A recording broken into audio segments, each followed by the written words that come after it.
Alright, what's up guys? My name is Zach, and today I am driving a 2008 Buick LaCrosse Super. Up front is a 5.3 liter V8, and down below is a 4-speed automatic transmission. Now, I am super excited to be driving this LaCrosse Super because they are very, very rare. They only made about 2,200 to 2,500.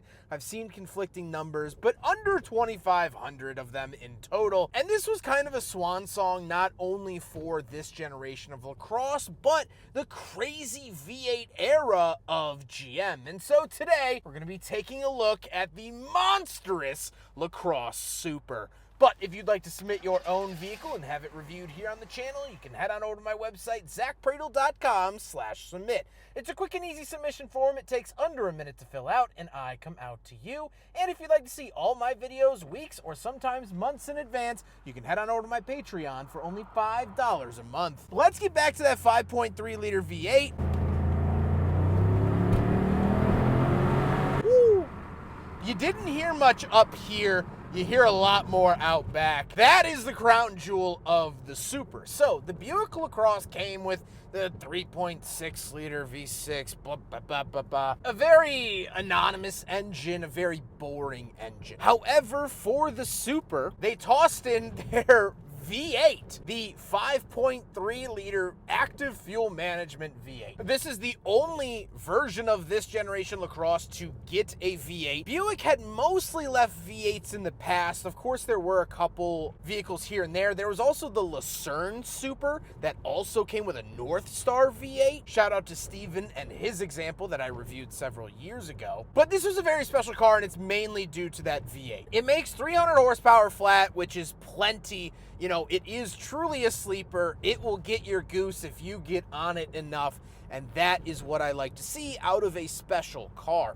Now, like I said, paired to it is a 4-speed automatic. It is a beefed up 4-speed. I want to say it's the 4T65E HD, but it is a beefed up front-wheel drive 4-speed automatic. Still an 08, rocking the 4-speed, although its days were numbered. Last but not least about the drivetrain, it is front-wheel drive. So a front-wheel drive V8 Buick. Not often do I get to say that sentence. How does it feel to drive the Buick LaCrosse Super? It's mostly good. The only downside is the fact that the front end is very bouncy, but that is due to this specific LaCrosse Super. The struts have gone bad. And of course, in very GM fashion, everything is easily findable for this car except for the front struts, because it got special designed front struts for the LaCrosse Super. They only made just over 2,000 of these, and parts are no longer available. So the owner is having quite the rough time trying to find replacement struts, so it just rides not so great for now. Besides that, driving-wise, it's great. You have tons of power. 300 horsepower in a grandma car is very, very good. It's enjoyable. It's smooth. It's every benefit of a Buick smashed together with every benefit of a Grand Prix GXP or GTP or whatever. So it is kind of the best of both worlds. Like, this is a fantastic all-around car. It's fast, it's loud, and comfortable. You don't often get all of that together, but the LaCrosse Super did that. With that stuff out of the way, let's talk about the interior. Well, in front of me, I have 4 gauges. Off to the left is the tachometer, in the center is a speedometer, and off to the right is the fuel and coolant temperature. And we do get a Super badge in the gauge cluster, as well as the gauge cluster is blue, to remind you that you are driving something very special. On the steering wheel, on the left, we have our cruise control. Off to the right, we have volume, mute, band, and our favorites. And off to the left, we have our interior lights, exterior lights, and a climate control vent. Moving on to the door, there's something very interesting. So we have our lock and unlock, but if you press and hold the unlock, it will open the trunk. That's not that crazy, but on the passenger side, there's the same one. So the passenger can sit there and open your trunk. Very strange that the passenger gets the same opportunities, but there you go. Down below that on the door, we do have our power mirrors and power windows. Moving into the center, 2 climate control vents. We have a couple of buttons for our odometer and trip, our fuel range, and a bunch of different information we can select through in that gauge cluster. This really reminds me of like the C5 Corvette had a similar setup. Information and whatnot. We also have our traction control and our hazard switch. We have the radio. Nothing interesting here besides the fact that the buttons are starting to get worn down. This is a very, very GM issue. And so if you're looking at a LaCrosse or Lucerne or Pontiac G6, it's probably going to have chipped buttons like this.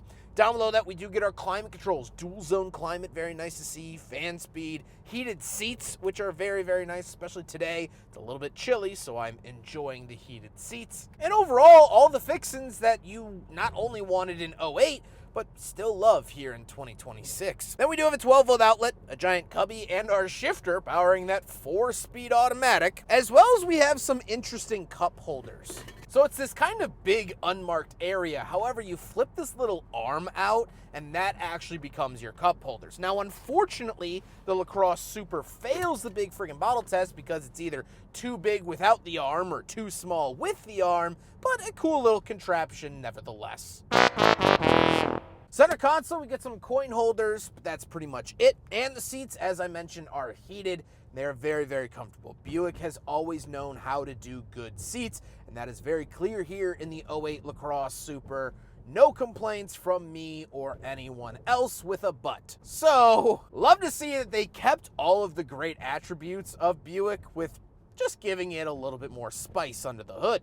However, speaking of seats, we do have back seats. So let's go do a backseat review. All right, getting in the back of the LaCrosse Super. And if you're a fan of the channel, you'll know that I have a lot of nostalgia in the back of Buick LaCrosses. My grandparents had 2 of these. Growing up throughout the mid-2000s, when I got my permit, one of the first vehicles I ever drove was a regular Buick LaCrosse. And so being back here, I have tons and tons of memories. Going garage sailing with my grandma on Saturday mornings, you know, listening. My grandpa always had the Cubs on the radio, that sort of thing. Being back here as an adult, little tight.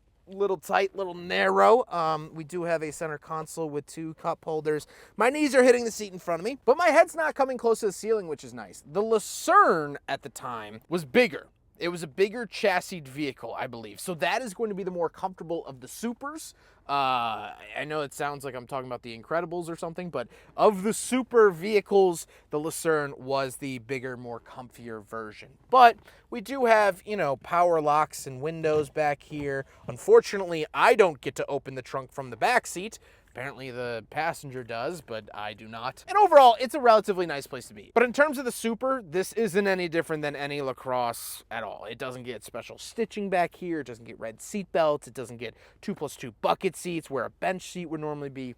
None of that. It's very plain Jane. This is the same exact seat that you would find in any other LaCrosse from the era. So, sad to see or sleeper status, I'll let you decide that. Let's hop into the trunk. We'll take a quick look at the trunk and cargo space, and then we'll talk about the looks. All right, around the back of the LaCrosse Super, you can either open the trunk from either of the driver or passenger seats, or, of course, here on the key fob, you have a trunk popper as well. Pull this up nice and easy, and of course we do get a big trunk. It is a Buick after all. It should have a big trunk. Big trunk, V8. This is the most Buick that's ever Buicked, and so, or at least in the modern era, you know, this is a very Buick-y car, and you find that here. You can lift this up as well. You do get a spare tire, which is very, very nice to see. So that's the trunk space of a Buick LaCrosse Super. Now we gotta talk about the looks, and I do like the look of the Buick LaCrosse Super because it is so subtle. To identify the LaCrosse Super, you have to look for A, the Super badge at the back, obviously, but B, the front fenders have these little portholes on them. Buick has used this for a long time to signify how many cylinders a vehicle has. If it has 3 portholes on the side, that's a V6. When it has 4 portholes, that means it's a V8. So obviously the portholes are squared off a little bit. That means this is a V8. And so next time you see one in traffic, that's your little trick to remember it. With all of that being said, let's get on to my final thoughts. What do I think finally now driving the Buick LaCrosse Super? Well, I've had a super time. This car is so good. Mainly because it A, doesn't look special or anything like that, but B, there's no reason for this car. GM was not forced to make this car. They didn't have to meet labor requirements. They didn't have an excess of V8s and thought, oh wow, let's not put it into a Camaro, let's put it into a Buick LaCrosse. No, there was no reason for GM to build this. No physical reason, no rhyme or reason, no point. This car has no point at all. And that's clear because they didn't sell a whole lot of them. You know, it wasn't a runaway hit. Now, part of that was due to the fact that this came out in 2008, the year that A, everyone was trying to be conservative about gas, but B, financial crisis hit. No one had extra money, and so if they were going to walk into a Buick dealer and buy a LaCrosse, they were going to buy the V6 that was more affordable than the Super. This, in today's money, was $50,000, $60,000. So a little bit of it was bad timing.